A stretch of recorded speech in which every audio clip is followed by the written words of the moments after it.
Oh, Basic, yeah, yeah. How you doing, buddy? I remember writing Basic. I think the first Basic I wrote was on a Commodore VIC 20, if I remember correctly. So that was a long time ago. We've come a long way since then, right?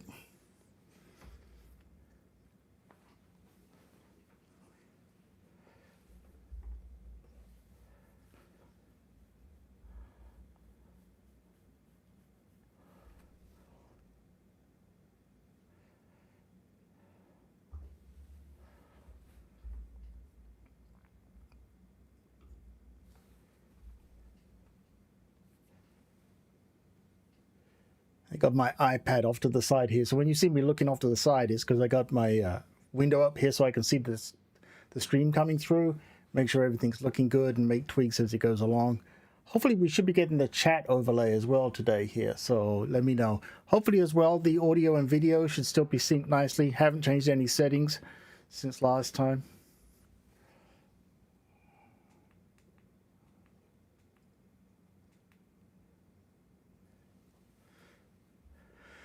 All right, so what are we going to be doing here today? Well, feel free to ask questions. I am going to be writing some tests, and there's a couple of reasons for this. Firstly, I should definitely write tests for my code, but secondly, I just finished up editing a new episode of the Compile Swift podcast, which you can find at compileswift.com compileswift.com/podcast. That'll be dropping on the 22nd. Is a new episode with Gio Lodi, who's I'm going to say is an expert. He may not agree, but I say he's an expert on testing. And he has a new book coming out on Swift and Swift UI testing. So you definitely want to catch that interview on the 22nd. And because I've just finished reading that book, I felt compelled after the interview I said to him I would write more tests. So, Gio, hey, buddy, I'm writing those tests right now.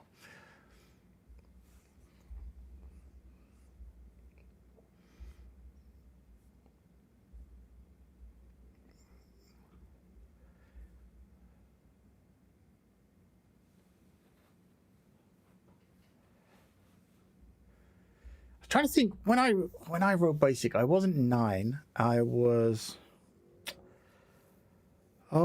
probably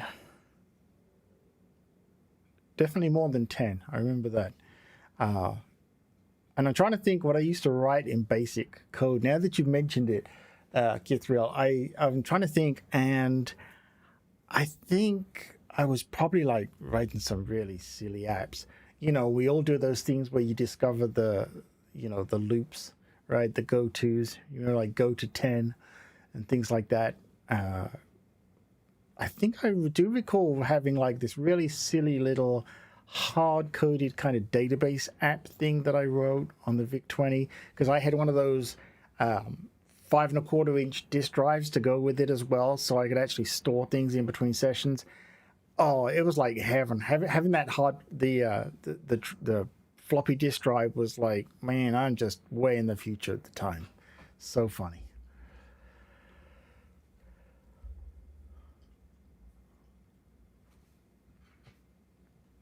So what kind of programs get through? What did you write in Basic?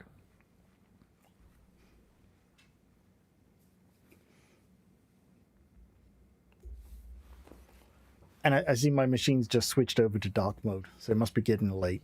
All right, so here's my code here. What I'm doing here, I've already written some tests, so I'm going to go ahead and run this. And I'll go through this for those of you that are not familiar with the testing, but let me just run this. It's gonna bring up the simulator here. So let's just have it kick in.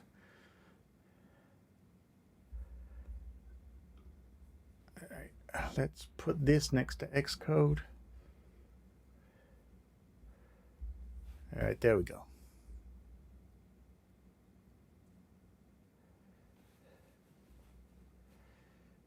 I'm just gonna give me 2 seconds here. I just want to check and make sure that OBS is doing everything it should. Hold on. All right, yeah, I see. See, it looks like it should be. Hoping we're going to see the stream come in, the stream chat here. because I've noticed I'm using Restream and it's fine for Twitch. Twitch chat will show up, but when you watch the YouTube version, you don't see the chat, and I feel like people are missing out because the people in chat, you're all awesome.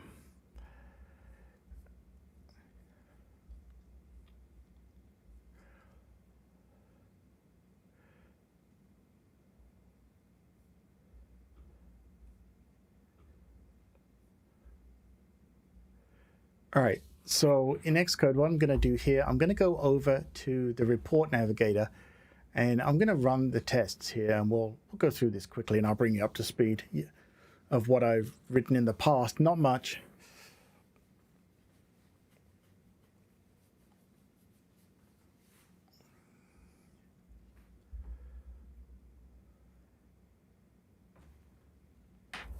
All right, there we go.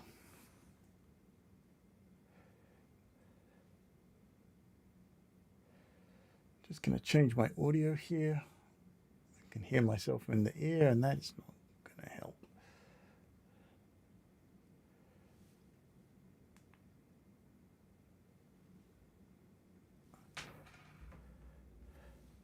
Okay, so what we've got here is I've written some tests previously, and I've just run it here, and we've got the results.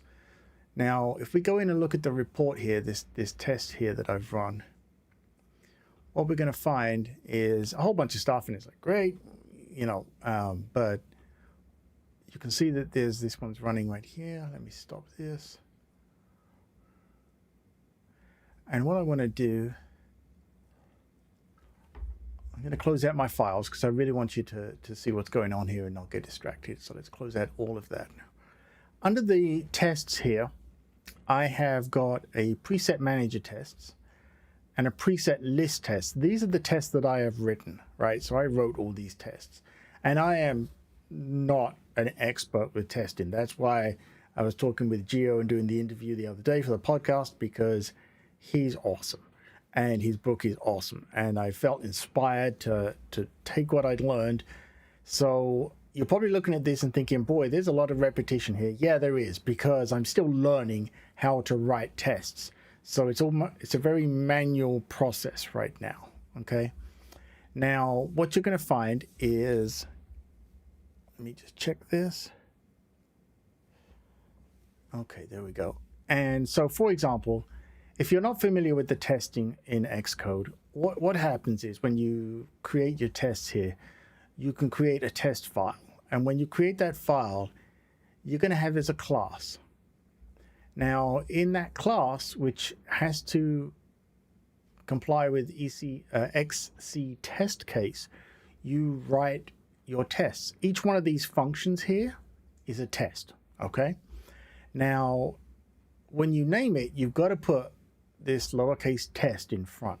So what I did here, to give you an example, let's go over and look at our preset list data, which is what all these tests are for.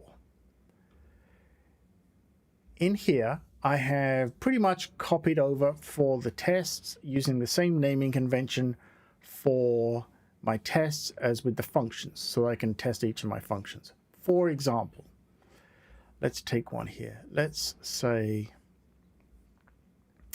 this one here, right? This add preset is the function. Over here in the preset list tests, I have a test called test add new preset to list. I'm going to test that function, right? So what you do is you write it out and you make some assumptions. You've got these XCT asserts at the end here. We'll go through this. So to do that, first thing I need to do is, for this test, create a new instance of my data. Now, when I create that new instance, because I'm not running the application like I normally would, right? I'm going to use code to create one of my presets, right?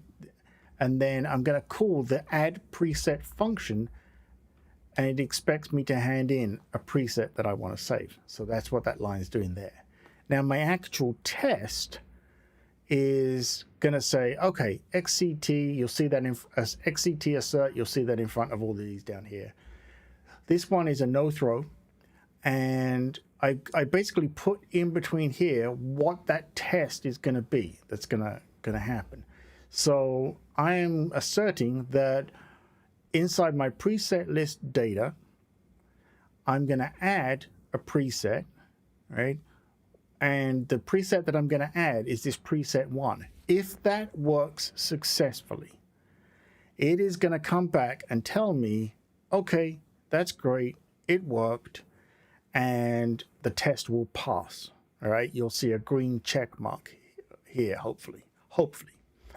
If something goes wrong and it fouls, you're going to see, it's going to tell me, look, you didn't pass this test.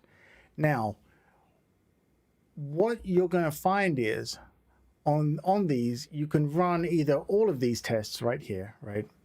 Or I can run them one by one. What we're going to do is we're going to run just this one test so you can see it happen, right? So I'm going to click, you probably can't see it quite there, but there's a little play icon in there. I'm going to hit that and it's going to run that test. It's going to launch the app, do everything in this test here, and you can see it comes back with a green check mark that says, hey, your test passed, right? Hopefully that makes sense. Ask questions in the chat if it doesn't, and I'll try and answer them for you. We'll see what we can do there. Give me 1 second. I'm just going to do something here.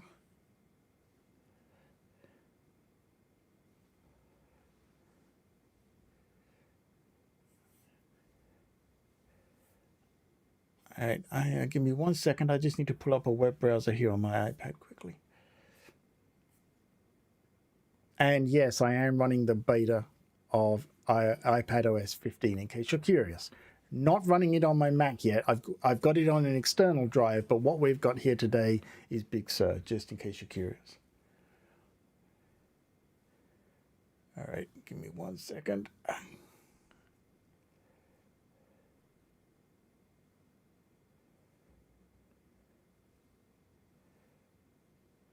go over here. Oops.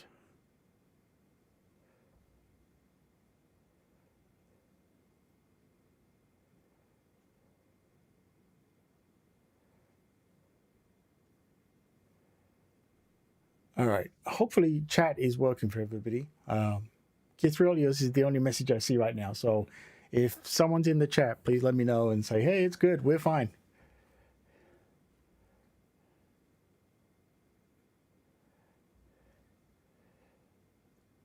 All right. Okay, sorry. So the test passed. Let me show you how this goes if the test fails, right? So what I'm going to do is I'm going to just comment out here. So we're not going to create my data source, right? This test has got no way this test can pass now because the code's going to fail. Right. In fact, actually, that's not going to, it's not even going to let me build. Let me try and make this test. I'm trying to think how to foul the test now that I've written my code. Oh, I know what I can do. Let's go over to my add new preset here. That's the view preset list data. Let's see here. I am going to go add new preset. Let's do this. I'll just comment it out. So we're going to create the preset, send it to the function. Function's not going to store it. And so that's going to be that. And let's see what that does.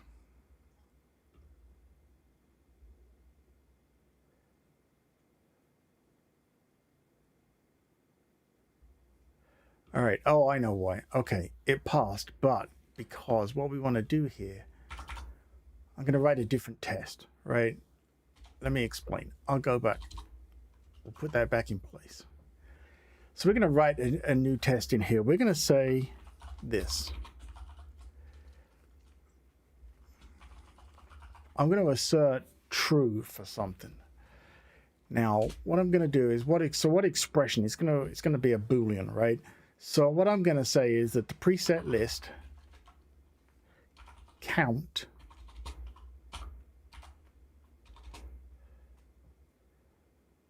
do I want to do count? Oh, I know. We'll get preset list.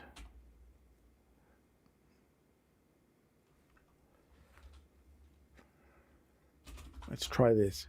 It's not equal to nil. Is that going to be happy?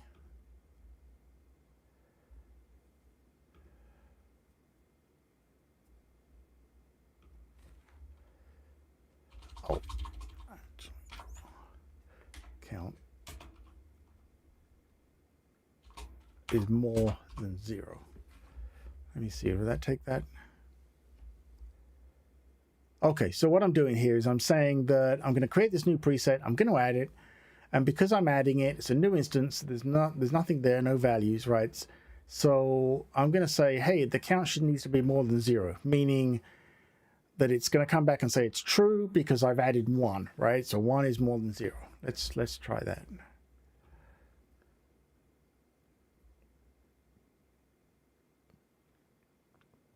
Okay, there we go. Now, let's change this so that it's not actually going to store my preset. Run the test again. Okay, there we go. It's harder to fail a test once you've written the code, which is kind of the point, I guess. So what I've got here is the test has failed because my it's still 0 records, right? It didn't actually get added to the data. So that's the basic idea of writing these tests, right? You got to know what you want your code to do, and then you're going to say, look, the code's going to do this thing. What's the result? And then once the result comes back, that determines how did my test pass or fail, right? So you got to use some smarts when you're writing the tests, because, for example, this one right here, it's great, but it didn't actually fail in the way I wanted. So that was good, right? I got a better test here. Okay, because it didn't add it, it failed. So I'm actually going to replace that one right there. But let's go back and put this in here. All right. And actually, while I'm there, I'm just going to remove that to do in the code because I know that's done. Now, if I want to run all the tests in the class that I've written here, I can actually just click on it up here. And we're going to do that. It's going to go ahead and run all of these tests for me.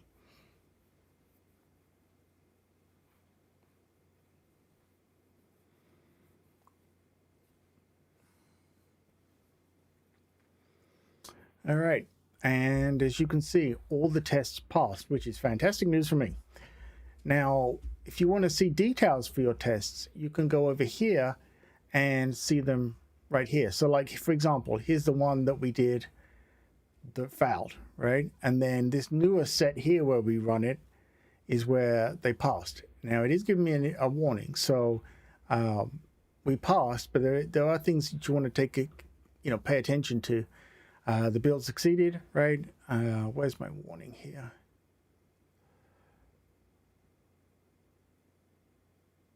Okay, I don't need to worry about that for this. All right. So I can see them in the reports, but let's rather than going through all these tests that we've got here, let's look at something a little more complicated first of all. This one here, the test update preset. So what this test is doing is I've got a preset that I have added. All right, I create a new, in the test, again, I create my data source. I create a UUID because I need one for the preset. I create a preset instance with all the data. I add that to the list, to the data, like I did at the beginning with the add preset, right? And then I make another preset called preset update. It's got the same UUID so that I can identify it in the data source. And in this time, I'm calling a different function in my code, which is update preset. And what that does is it's going to expect me to hand off, hey, here's the preset I want you to use to replace the existing one. That is based on the UUID. So that's why I'm passing in the same UUID, right? Because I want to make sure that I'm replacing that and not trying to add a new one. And then my actual test is to say, okay, I'm asserting true the preset, and I'm going to get back the preset that I saved in the update. And I'm going to say that the name matches this updated name here, right? So if the name doesn't match this one in the update call, the test is going to fail, because when I first put that data in, it was called preset 1.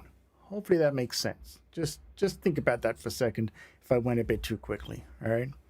So this should come back true if it's successfully updated the existing preset. If it didn't, then it's going to come back as foul. So if it stores another copy as a new preset, so now that I've got 2, or anything else, it's going to foul. All right, so that's a slightly more complicated one that I wrote there earlier. Now, let's go back to our code. So I'm just going to clear all of these out here for a second. This is our code. Now, you might be wondering what these marks are over here. Well, I'm going to explain that right now. So see how some things do have these marks and others don't? What you're looking at here is the ones that don't have it, like this here, is because I wrote a test. The test passed and it's marked as green, okay? Now, the delete preset, I haven't written a test for it yet. So it's saying, hey, you need to write a test here. How do I know that? Because if I go over to my reports and I'm looking for the code coverage now,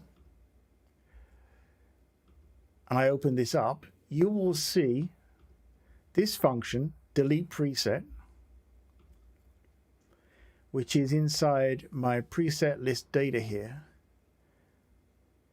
does not have, I'm not 100%, right? So what this is telling me here, sorry, I probably went too quickly.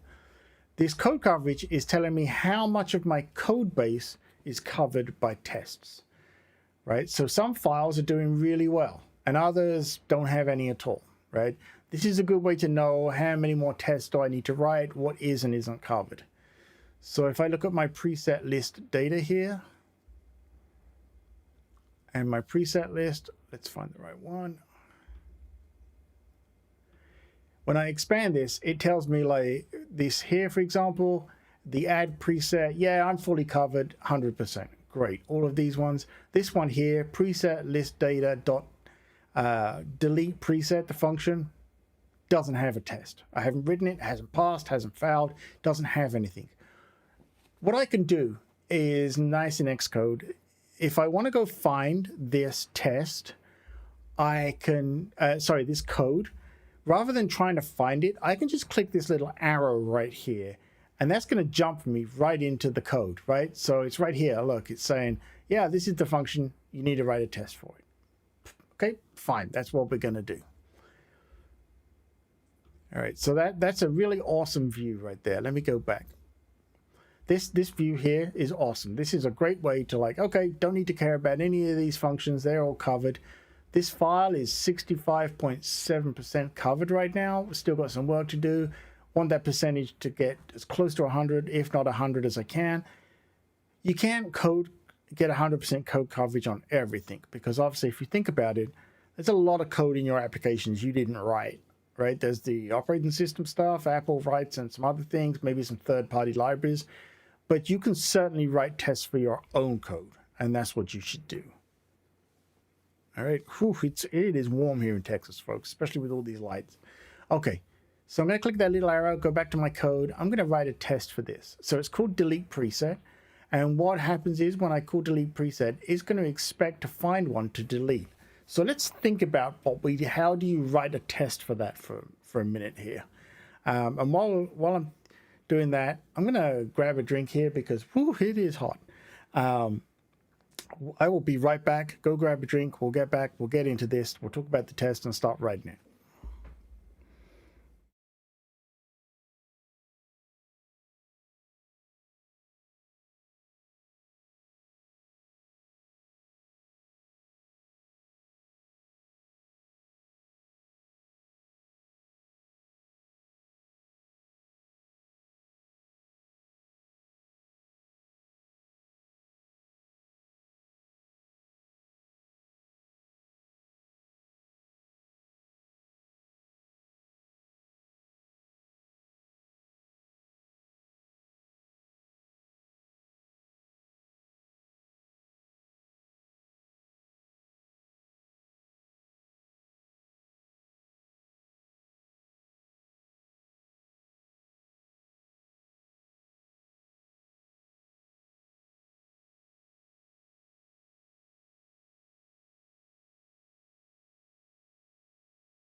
All right, I'm back. Whew, it is Texas. Summer's getting here. Boy, I tell you. Give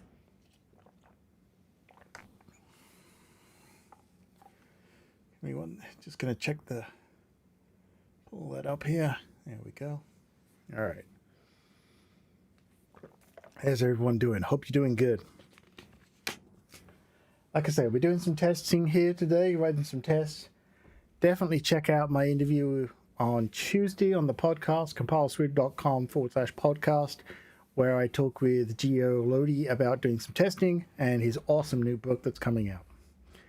Okay, so as I was saying, this red is indicating, hey, I haven't written this test. I'm going to write the test right now. So to write this test, what I need to do is I need to have something to delete, obviously, to determine whether it was successfully deleted or not.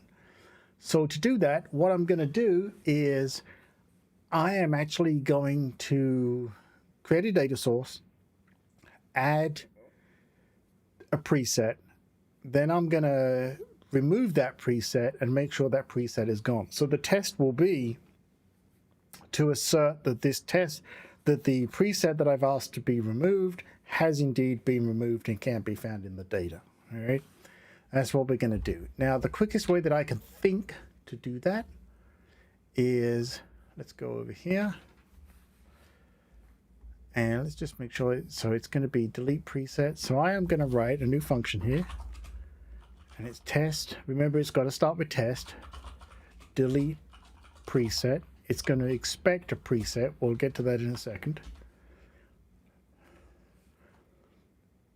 All right, sorry, the test won't expect the preset there. I don't have to pass anything in. So what I'm going to do is save myself some heartache. I am going to create, just going to copy and paste this here. We're doing this long form so that we can all discover together today. All right.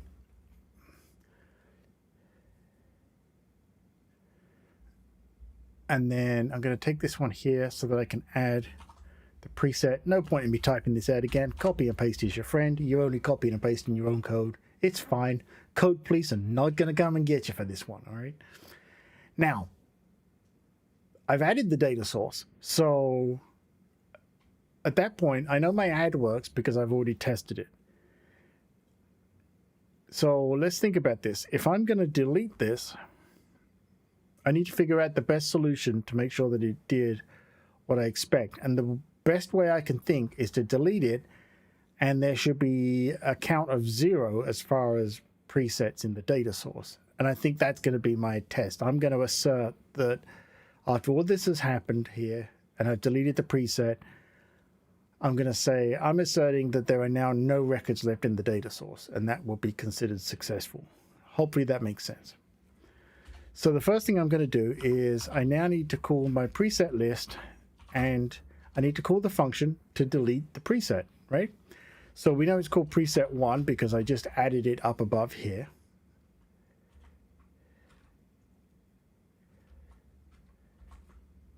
Actually, sorry, I think I got this wrong here. I got my own code wrong. What it's going to expect is a preset index, right? Now there's only one, so the index should be 0 because 0 based, right?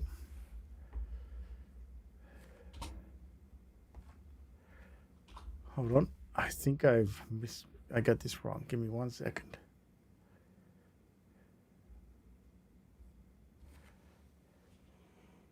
I got to remember how I wrote my own delete code here. See, this is why tests are good, because I don't remember what I did.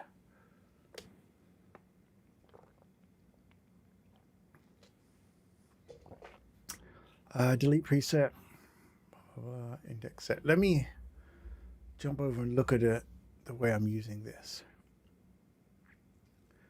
So on my preset list, when I go across and I'm going to swipe to delete, when I perform, I want to delete the preset, which it gets from the list.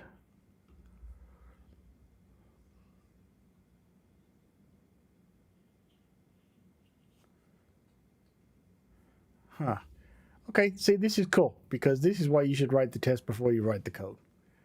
code works, but now I got to figure out how to write the test for it. It should have been the other way around. That's the proper way to do things.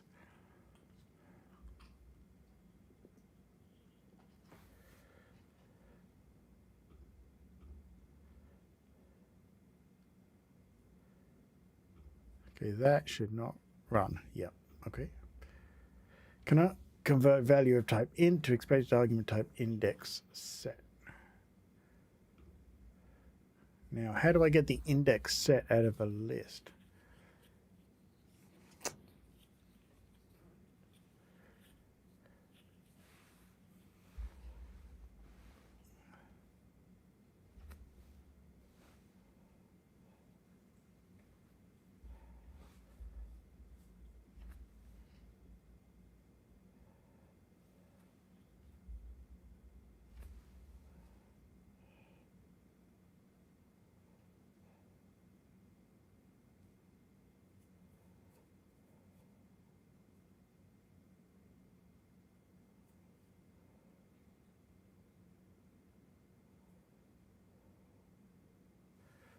All right.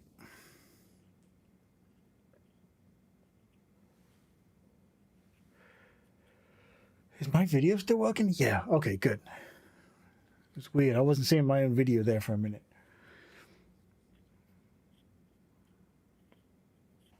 I think what I'm going to do, I'm going to have to figure this out.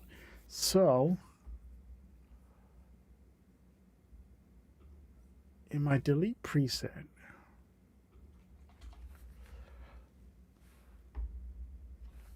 what I'm going to do is I need to find a valid index set to send for my test here. So, I'm actually just going to have it.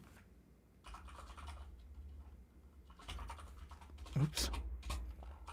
I'm going to have it print here, and I'm going to run the application.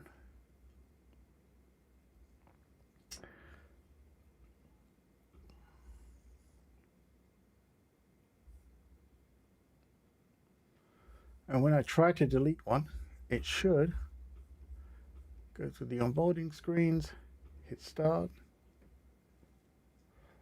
Going to add a new preset, just put in any old stuff. Save it. All right, now I'm going to delete it.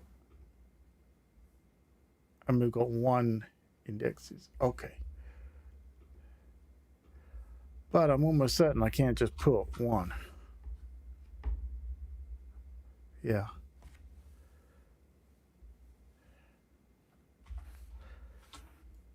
So let's go back here. Put a breakpoint, run it again.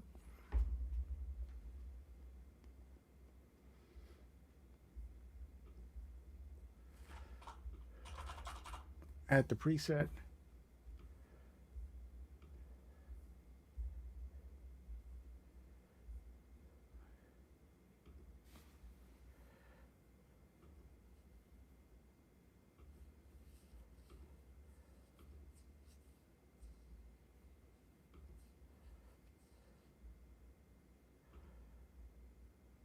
Looking for my index.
One way that I can do this is what I think is going to be an inaccurate way to test this. But I could, rather than doing this, I could just say, no, I'm still going to have to delete the preset. I got to think about this for a minute. I have not had to write this test before.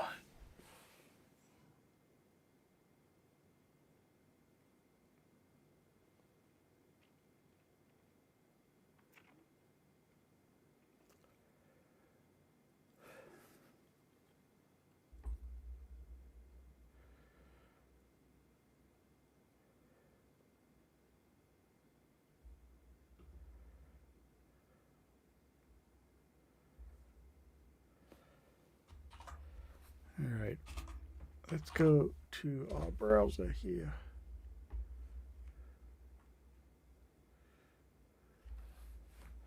I don't want that one. I want to use, let's use Firefox.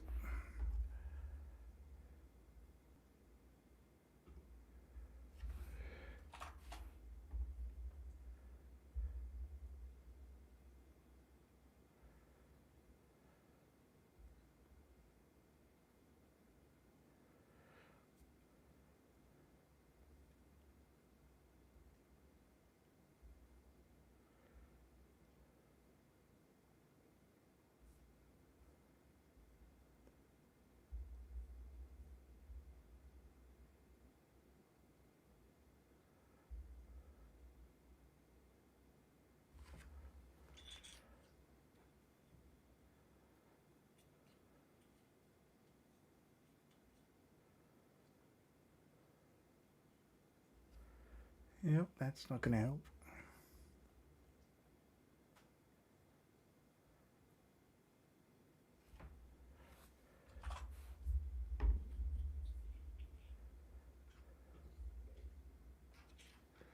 Well, this was an unexpected situation, but that's what it's all about. If anybody knows the answer, shout it out.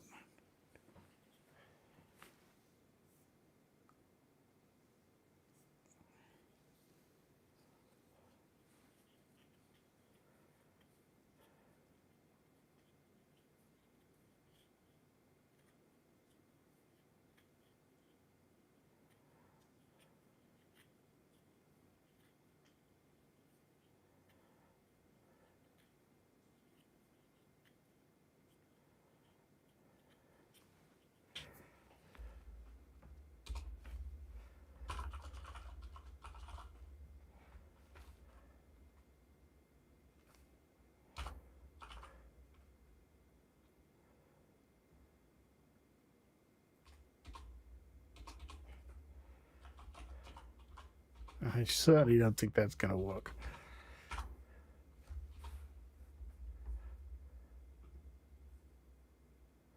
Yeah, no subscripts. Okay. Does it expect?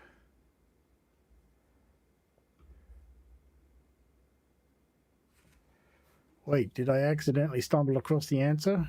Is it just because it expects an array?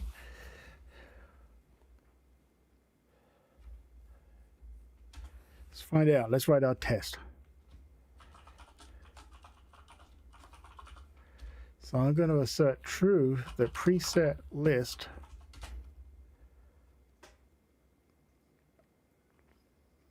get the count equals 0, because if I've successfully deleted it, it should be 0.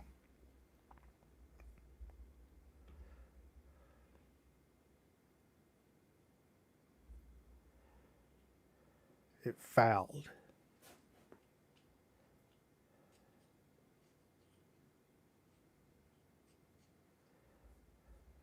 All right. Let's have a look.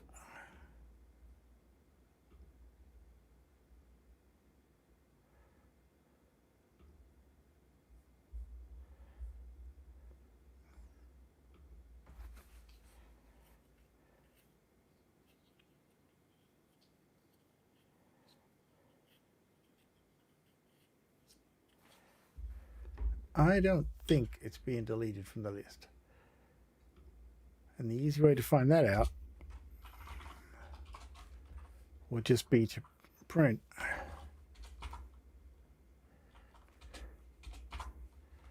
The count.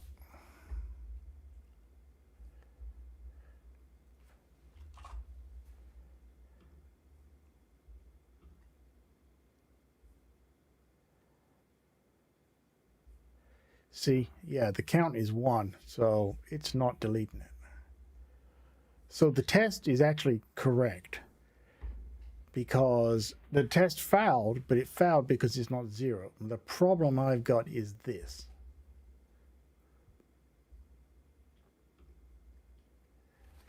But I also don't understand why the compiler is happy to let that go through.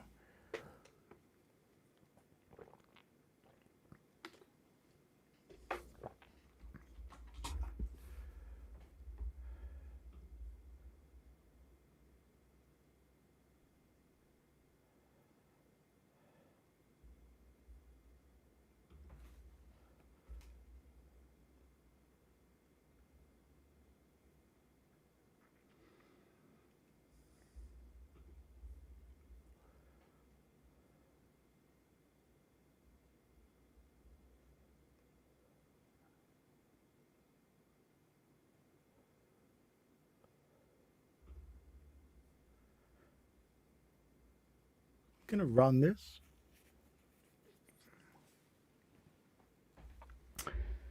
Because what I want to see, I'm going to try and see if I can figure out that index.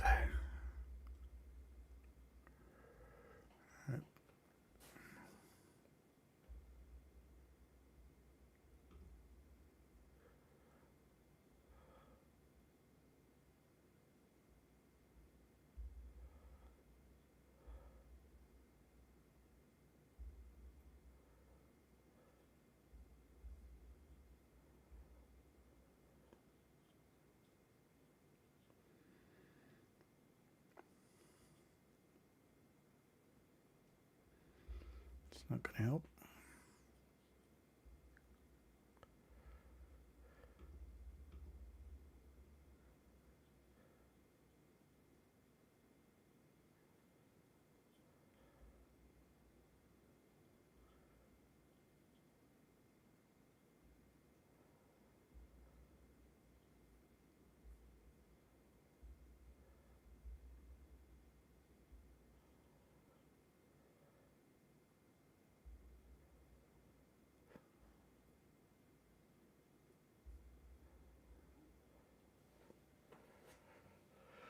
Oh.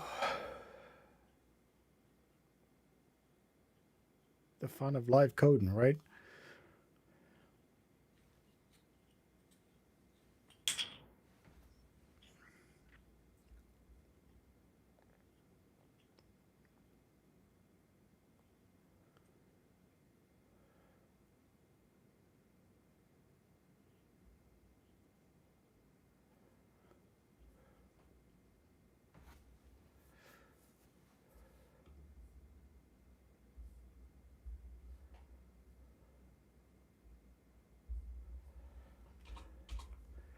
Gonna have to research this, I think.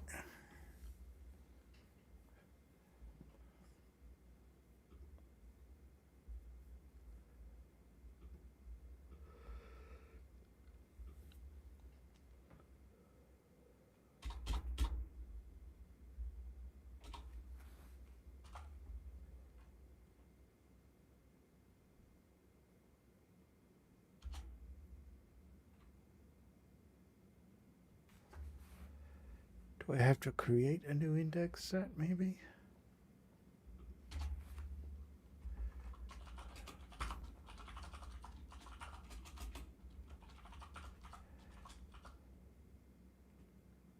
Collection of unique integer values that represent the indices of elements in another collection.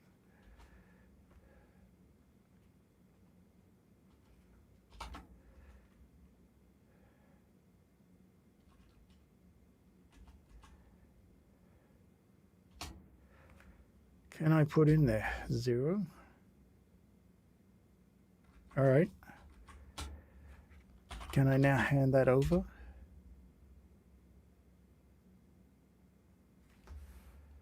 Okay.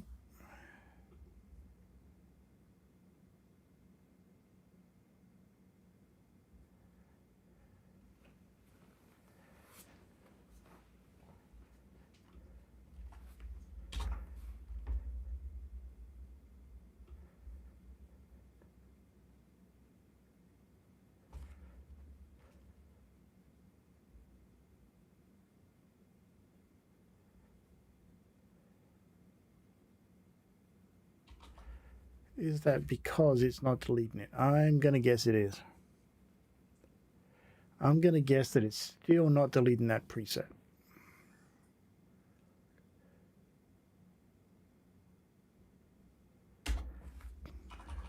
I don't think... It occurs to me now. I wonder, can I put breakpoints? Oh, interesting. But will it... Oh, it does respect the breakpoint in testing. How cool is that?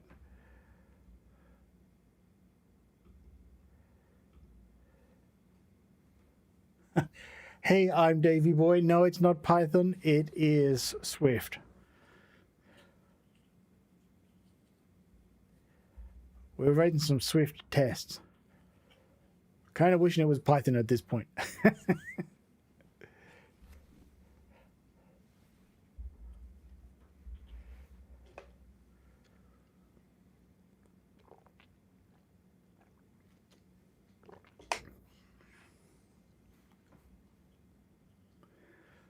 So the problem that I'm trying to, for those of you that just joined, the problem I'm trying to overcome here is I'm writing a test for my delete function in my app. And the problem is that the code works fine, but it's proving harder to write the test than it was the code. So Davey Boy says, oh, okay, I'm new to programming, currently doing diploma in information technology. That is awesome. Well done. You know, so if you're new to it and you're doing that kind of thing, Python is probably a really good place to start. So good choice.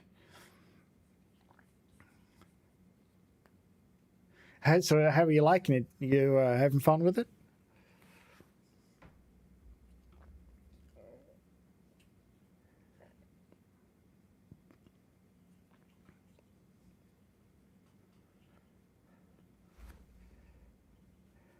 Learning Java. We touched on Python, but not much. Java is another good one. You know, I'm trying to think. We had someone drop by earlier. Kisrael, if you're out there still, was saying about they learned BASIC. BASIC was the first language I learned back on my VIC-20, Commodore VIC-20. It was a while ago now. And then at some point I did some Java because it was all the thing, right, at that time. And I think I started writing Java when I got my first PC, which was a 286 CPU, if you can all remember back that far. And the good thing about Java is it teaches you, you know, some really good foundation things you can take forward to practically any language. So Java is always a good one to start with.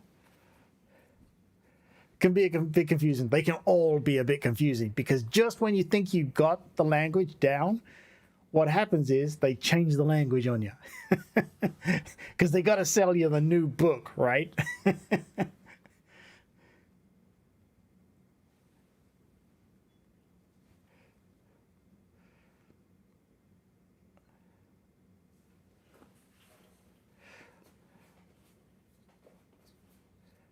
Yeah, it can relate to other languages. It is a good place to start, especially for things, you know, like typed languages, memory management, that kind of stuff. It is a good discipline to have, getting that from Java. I wish that I had spent more time with Java than I did because it would certainly be helping me out now on Android. So that's kind of shame on me.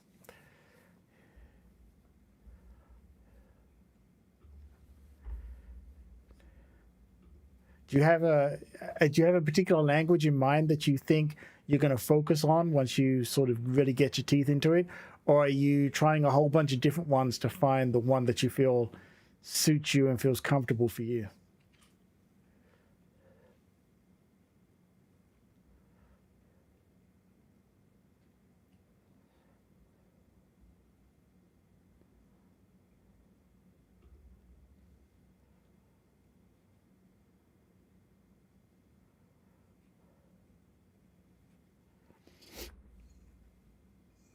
Now, for me, I find that, you know, I'm very comfortable with Swift since 2014 when it came out, and I thought this is great because I was doing Objective C, which all the square brackets would drive me crazy. And I was also transitioning from being a Flash developer, writing lots of ActionScript, which of course is based on JavaScript. And I wanted to get into mobile, so I knew it was going to be a bit of a momentum shift for me. And I went with the iOS side, but I also try to keep both sides in. I'm not even sure. I'm from Australia, and there's a crazy amount of work in databases. Oh, interesting. I just interviewed someone from Australia on some testing some Swift testing stuff. So that's cool. So I'm not 100% sure which direction I want to go, but next year is associate's degree, which includes app development as an elective, which I'm most likely going to do. Awesome. You're going to enjoy that, I think. So many options out there. Yeah, database work is always a good one because, clearly these days it's all about data mining and analysis of that data. Database engineers always needed, and, that could be a real specialty field. I have had the pleasure of working with and calling my friends a couple of absolutely amazing database administrators over the years, and the stuff that they can do with databases blows my mind. It really does. So that's a good one. That is another good field. Yeah. And it's also a very versatile field because, what company doesn't have a database at this point of something or another? So, you can practically walk into anything as well. So I would imagine it's very good for the job field.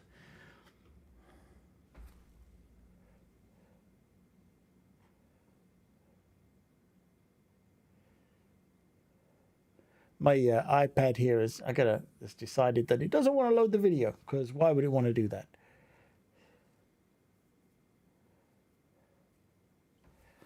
All right. Hopefully the stream's still okay. It's just my video on my iPad here. I am using the iPad OS 15 beta, so it could just be crapping out. Just starting on smaller projects, SQL seems pretty straightforward, or SQL. SQL or SQL, depending on which one you are, as to how you want to pronounce it. Stream's fine. Fantastic. Thank you. So far. Yeah. SQL, I SQL, SQL, I always use whichever one it is when I'm talking with someone. But that is another area that's very interesting because it's a whole language unto itself. So, it's another great specialty there. But it's a great one to play with, right? Because you can, once you get those complex filters and the joins and everything else going on, you can have a lot of fun with that, and massive amount of power pulling that stuff out of databases. So that's awesome. Okay, so I still got to resolve my problem here of this index set. Let me back up for those of you that haven't seen what we've done here so far. I'm going to run my app. And what I'm doing here is I've got the code, and the code works, right? Where I swipe to delete something, and it's going to delete the preset. It's gone. Okay. Now what I'm doing though is I'm writing the test here to make sure that that code is good. I know the code is good because I wrote it, but really what I should have done, right? Test-driven development, I should have written the test first. Let me show you the code. The code here is this. We call this delete preset function. I give it a preset index, which it gets from where you swipe on the list, right? And then it's going to take that item and it's going to remove it from the data source and then resave the data to the file in case you close the app, put it to the background, whatever. That's fine. Code works fine. Test, not so much. Kind of ironic. So the test that I'm trying to write here is, just to go over it again, I create my data source. I get a new UUID for my preset. I create a new preset here as if I had entered it on the interface. I store that in, I call my add preset function, which is tested up here, so I know it's good already. And it stores that in the data source. That's fine. At that point, I now want to remove it from the data source so I can run my test to make sure that it got removed. Make sense? right? You'd think it'd be easy, but I'm an idiot. And I realized that I don't know how to generate an index set manually here in the code to delete it. But that's part of the fun. That's why we're doing this, because I need to learn how to do better testing. And hitting these roadblocks is exactly what you expect to happen, because that's the whole point of it, right? The point of this stream is, as I learn, you learn, we all learn together, we all get to talk about it, we all get to solve each other's problems. I'm all about giving back to the communities, right? Again, if you go to compileswift.com, that's what it's all about. There's everything on there I'm putting in there to give back to you all for all the people that helped me over the years. So please check those out if you're looking to get into this. Davey Boy, for example, I have a bunch of stuff on there getting started with Swift if you're interested. And I can also point you to a whole ton of other resources that are just awesome. Swift community is fantastic. Most programming languages have fantastic communities, so it's awesome. Just don't go to Reddit. Okay. Anyway, let's see if we can't figure this out. Davey Boy, if you ever have any questions, you can go to compileswift.com. There's a contact form on there, and I also have a Facebook page as well. So you could find me there if you want to ask a question. I'll try and answer it for you. Is Swift related to Python? I think what I want to say there is the idea behind Swift was it was really supposed to take the best of many different languages as far as concepts and roll them into this new language. That was the idea when Swift was created and they came up with Swift. Does it have any direct connection with Python? I don't think so in that sense, but definitely in the sense of how you approach things and the methodologies and kind of some of the practices. I feel that there are Python-esque elements in there just as much as there are, for example, things that would feel an awful lot like Ruby or JavaScript or Java, any of those kind of ones in there. Obviously we still have a lot of some of the internal guts of Swift running on like iOS, for example. Even Apple will admit, there's still interfaces with Objective-C and things like that they've taken care of for us. So we have kind of some C and some C++ lines of avenues of thought in there as well. The idea being is this language is supposed to have a lot of the good ideas from all of the languages. Whether that's true in practice, I don't know, because I only know the languages that I know. And I think that what would be good as you learn Python would be to say, okay, let me go see how this is done in Swift or some other language, Java, whichever one you want to pick, and see how they compare. Very often, it just comes down to slightly different syntax, but the idea is still the same, right? Let's see here. So, I'm not doing very well on this test, am I?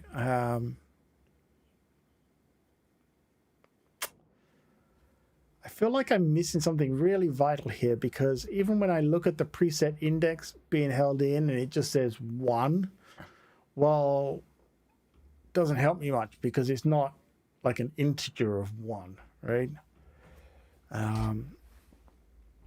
Let's take another look at this. So I'm just going to print this here, right? I want the preset index, and I'm actually going to pause it right there after that. Let's run this again. So I got to add one now because I replaced them all, removed them all. So I'm just going to add a new preset, save it. In fact, let's add 2, just to make this a bit more. There we go. Okay, so we're going to delete the first one. Well, actually, I know that's going to say 1. So what I'm going to do is I'm going to delete this. And I think what it's telling me is there's one value, there's one index in there, right? Because if I go delete and this pauses, you can see 1 here. It doesn't mean like in an array where it's 0, 1. It just means there's one indices in there. I need to figure out how to get into that indices. That's gonna what I'm trying to figure out, because what I've got here, either I'm stupid, which entirely possible, or I'm not understanding what the hell is telling me here. So I'm gonna pop over here. We're gonna quickly crank open Firefox. Actually, you know what? Let's go with let me think. The Brave. I got so many no, don't have the Brave browser on this machine. All right, let's just go with Firefox. Okay. So what I'm gonna do is let's. Part of the trouble is always trying to figure out what's the question I need to ask Google. And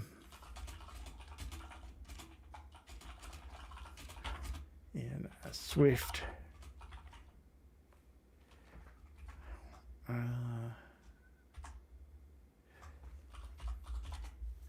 Let's start there. How to find index of list item in Swift. That's a good start. It's 2. Yeah, that makes sense, right? But that's not first index and last index.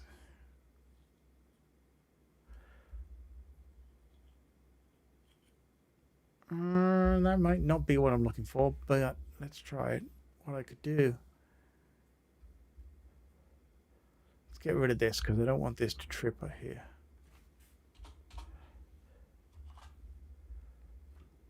For my test,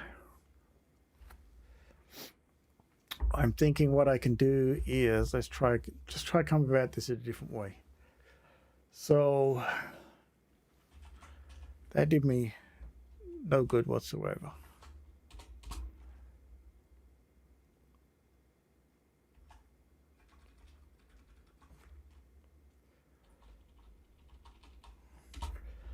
Let's try this. Preset list, which is my data source.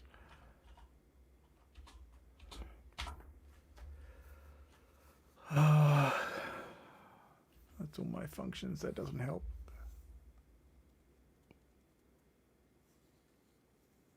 Oh, you know what though? I could. Let's try this. What about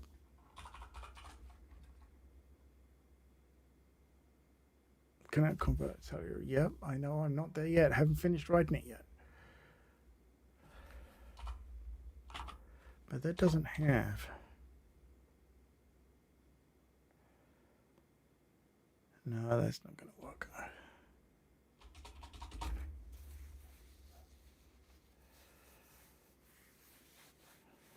You gotta think.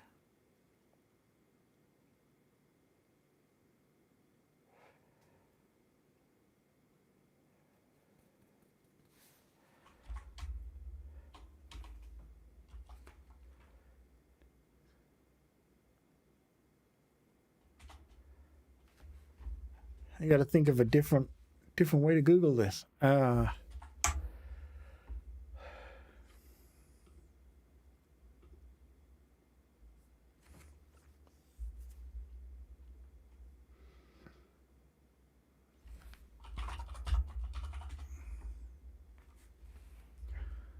Thank you, Apple. All right. Index set. Let's see. Into index set.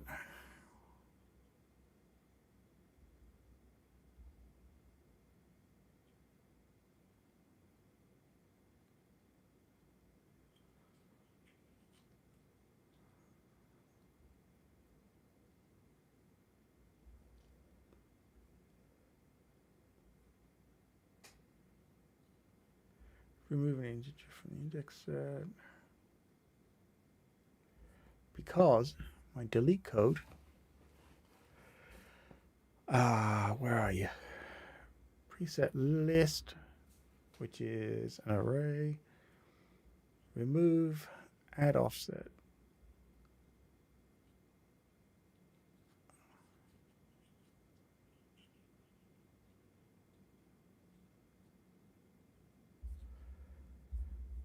Maybe I'm thinking about this wrong. Maybe what I want to do is, well, but if I, See, I can delete it easy enough, but that would be bypassing my delete preset, which was the whole point of the test. I'm just kind of thinking it out loud.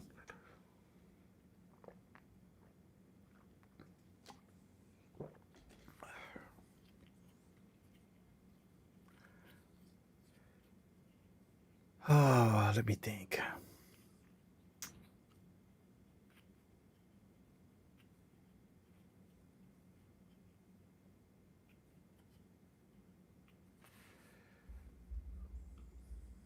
Maybe I'm thinking about this wrong, because if I go to my display of my preset list, this is where it's called right here, right? You swipe on the item to get the delete preset. I'm not handing it over or anything here because it just happens as part of this loop.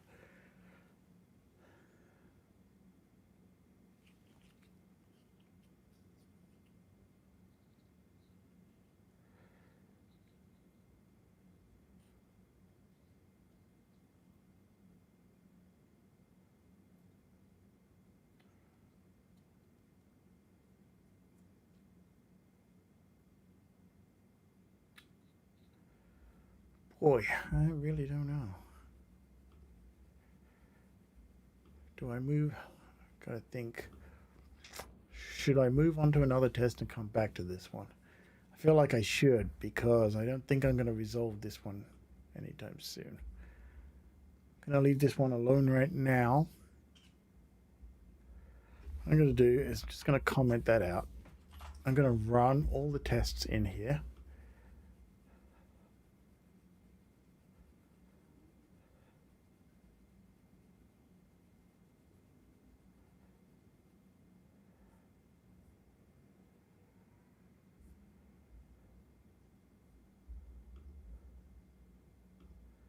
Going to clean the build folder, and let's get rid of this one. Thoughts on coding boot camps? Hey, Logan. So, good question. I think they are good, with kind of an asterisk next to them, because I think the problem is that there are now quite a few, and trying to figure out which one to go to is the tricky part. And because, you know, like everything, there's good ones and there's not so good ones. I think if someone recommends you, like someone you trust, or people that you know that have been to one and said this one was great, then like going to that boot camp, fantastic. And boot camps are certainly a good way to cram in a whole bunch of knowledge quickly, if you are someone who can do that, right? If you can process it all quickly and then, you know, pass the test and get through it, great. The downside, I would say, is, you know, you're kind of sometimes rushing through, and let's go to the natural conclusion here, right? You go to a boot camp, you do it, you pass it, whatever you want to call it, complete the boot camp. That's great for getting you in the door for an interview, assuming it's not one of these boot camps where they will set up job interviews for you afterwards. That happens quite a lot as well. But, you know, you do this boot camp, then you go looking for a job. And the boot camp says, you know, tells someone hiring you, like if I was hiring someone, for example, you know, and I do manage people, so I do interview people. The boot camp tells me, okay, great, you have taken on some knowledge, right? And that's good, but you don't have experience, but you also took that knowledge on quickly. So how much of it is actual practical knowledge in the sense of, now take that to the real world and do the work, right? Hopefully that makes sense. Hopefully I'm making sense here. And that can be, obviously nothing will ever be as good as having the experience, but you've got to start somewhere. So boot camps are a great way to start the process, but you also need to take that further by yourself. For example, like what I'm doing here with this testing and stuff, I've been writing code for, gosh, I don't know how many years. But this is an area that's new to me. I am always constantly learning. I am always telling the developers that work for me, for example, constant learning is a thing you should be doing. And boot camps are a great way to start that learning, and also a way for you to figure out, is this what I want to do, right? You may go do a boot camp and discover this is not for me. Great. It's better you find out now than down the road, right? And you've put in all the time and money and expense and everything else of doing it some other way, and then you decide, you know what, I really don't want to write whatever the boot camp is for. So it is very much a personal thing. I don't have anything against boot camps. I didn't take them just because when I started my career, gosh, I don't know. I've been writing code for at least 20 odd years. It wasn't a thing. It was just you learned to code because computers were new at that time. So you kind of learned at school and with your friends and computer clubs, if anyone remembers those. Now, if I was doing it today, I would maybe take a boot camp to answer the question, do I think I can do this? Can I do this? Am I interested in this? And that will be the first step on the path for me. Does that help answer your question? I certainly would never consider it a bad thing. I personally think any learning experience you can do, however that is, going to a boot camp, going to university, going to college, school, sitting at home with books, reading tutorials, whatever it is never wasted. But it's all part of the bigger picture. A lot of great info. Really appreciate it. No problem at all. That's just my perspective. And I hope that what I hope is that you can speak to other people, get different perspectives, and evaluate for yourself which one you think is best, right? If you, let's say, for example, you're looking, you've never done any kind of programming, for example, and you want to start doing it. Boot camp is a great way to jump in quickly and, like I say, kickstart that. If you are thinking of doing a boot camp for, let's just say, iOS development, right, like we've got here, and you have been previously doing something like, I don't know, let's say Android, mainframe development, Davey Boy mentioned earlier, like databases. Let's say you've been doing some other field like that.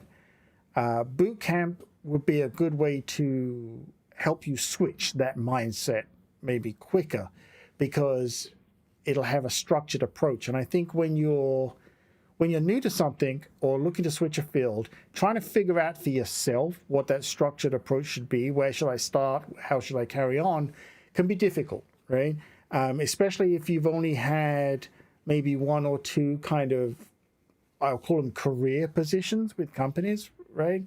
If you're more experienced and have lots of different areas of expertise, I'm not sure the bootcamp would be the best way to go.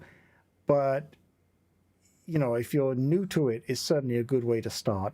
But you've really got to, like I say, the best boot camps, if you're going to do one, would be to find one that somebody or some people have either done them and recommend them and give you feedback on it, or go and find the popular one for whatever it is you want to do the boot camp for. Do a lot of research, because I would hate for someone to invest in a boot camp that was maybe not the best. And, they are truly all over the place now. So, because everyone's realized, I can make a lot of money from, hey, pay me and I'll give you my expertise, right?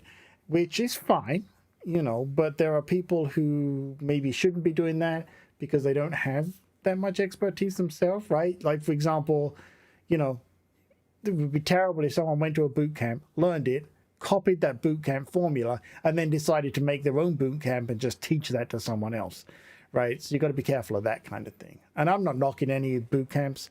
I think there's some really awesome ones out there. So anyway, thanks. Let's see. You got a degree in social work and have been in that field the last 2 years. Took some programming classes in college and enjoyed them a lot. SQL and Python. Wow. You sure you don't know Davey Boy? He's doing Python and SQL. I've been self-teaching myself JavaScript, HTML, CSS, and getting to React now. Yeah, React's awesome, right? I've been considering a boot camp in my local area. My cousin did the boot camp and enjoyed it a lot. I was able to get a grade after. Good. Okay, so perfect. You've got someone there who you can reference and ask questions and trust. I will say, funnily enough, JavaScript, HTML, CSS, and React, before I got into mobile development with Android and iOS, I was a web developer. So yeah, I did a lot of years with those, and I'm talking a lot of years, like back when CSS was barely a thing, right? That's how long I've been doing it.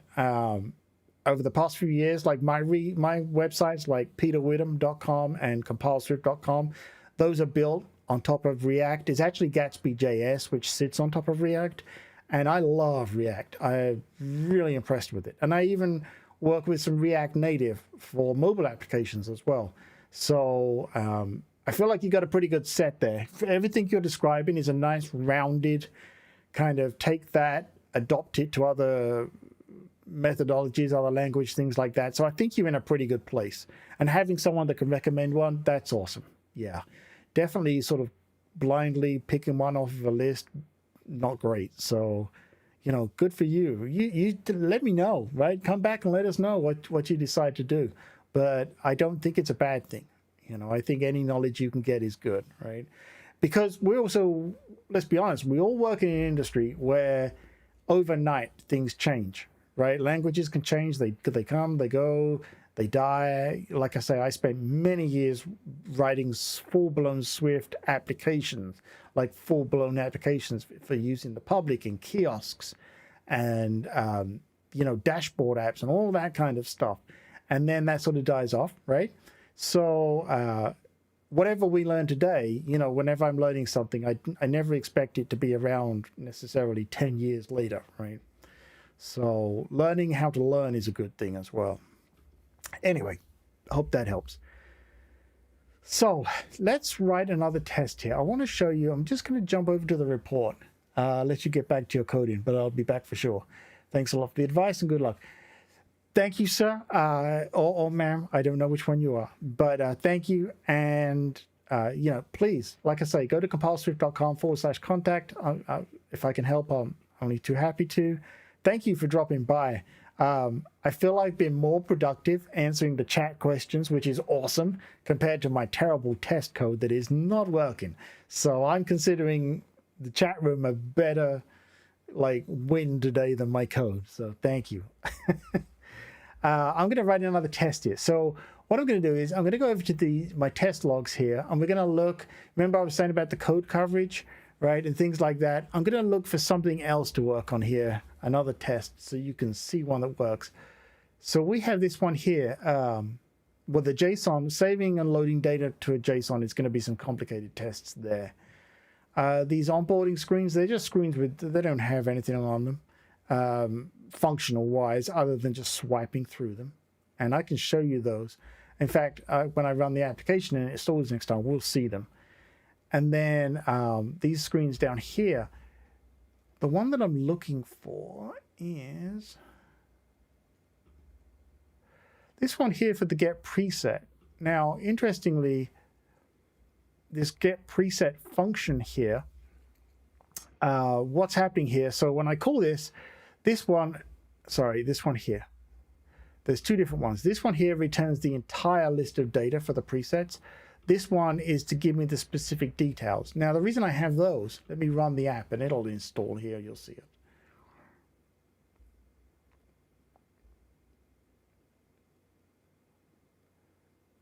All right, so here's my onboarding screens. We'll just get through those quickly, right? And then once you hit start, you won't see those again.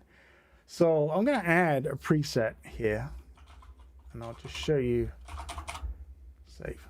Okay, so the get presets list is the one for this screen. The get preset is called when I click on one of these presets, because what happens is I click it, I go to the screen with all the details in them, right? So it calls this one here, get preset. And what it does, it says, hey, look, here's the unique identifier for this preset. Go get me all the data for it, and please let me use it on the screen, right? So what's going to happen here from a testing perspective? Oh, there we go.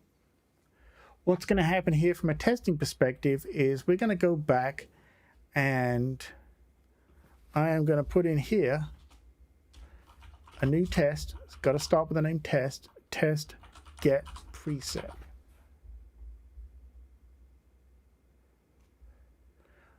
But actually, so the funny thing is, now Xcode's confusing me, because that's really what this test here should be doing. Test to get one preset details. I'm wondering if it's not doing it because of the function name. Let's find out. What I'm going to do. I don't think that can be it, but we'll see.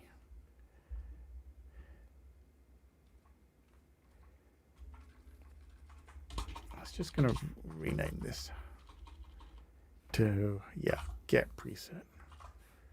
This should run and pass because the other one up above did.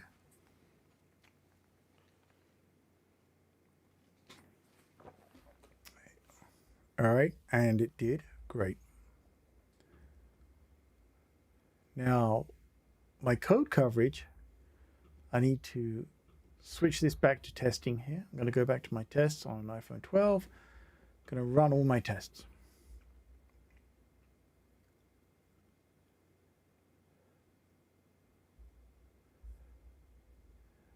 All right, and then run.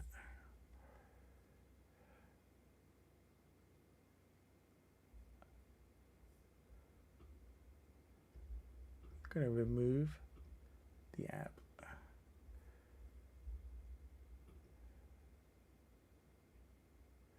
Not sure why those tests are now failing. They shouldn't. They should be passing because I haven't done anything to the code.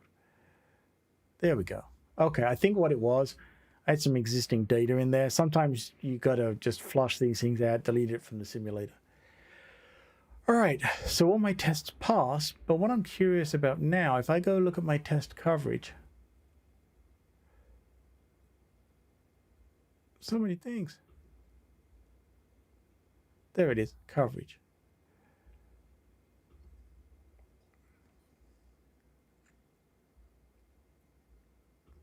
Preset list. Data.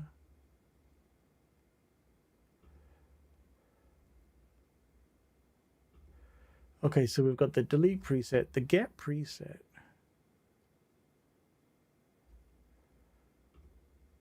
Says it's not covered. It says there's no test for this get preset, which is weird.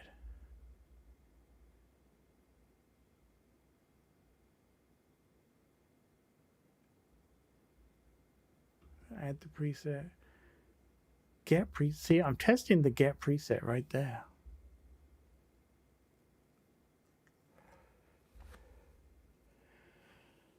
All right, folks. Well, we've been at this an hour and a half, but thank you for the chat room today. Lots of very good questions. Appreciate you all.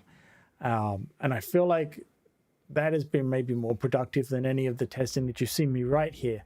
But let me remind you, on Tuesday, there is a new episode of the Compile Swift podcast coming out, all about testing, interviewing someone with their new book. So be sure to go to compileswift.com/podcast and follow the podcast in your player of choice. And we get into some really great details about all of this testing and how you should approach it, why you should approach it, using it with Swift, Swift UI, and Combine. That drops, like I say, early Tuesday morning, US time. And I'd love to hear your feedback on that as well. Along with everything else on compileswift.com, you can find me on Twitter and all the social networks. Just search for Compile Swift. I'm going to leave it there. It's been a long weekend. I got my my Mac OS Monterey installed on an external drive and some new hardware and everything else. It's been very long, so I'm going to wrap it here. But we will resume this testing and get into some future stuff here in the next few streams. So take care of yourselves, and I will definitely be getting back with you, hoping to make this the regular slot on Tuesday night if it works out good for everyone. With that, thank you so much. Appreciate your time. Appreciate you dropping by. Loved all the questions in the chat. That's awesome. And with that, see you soon.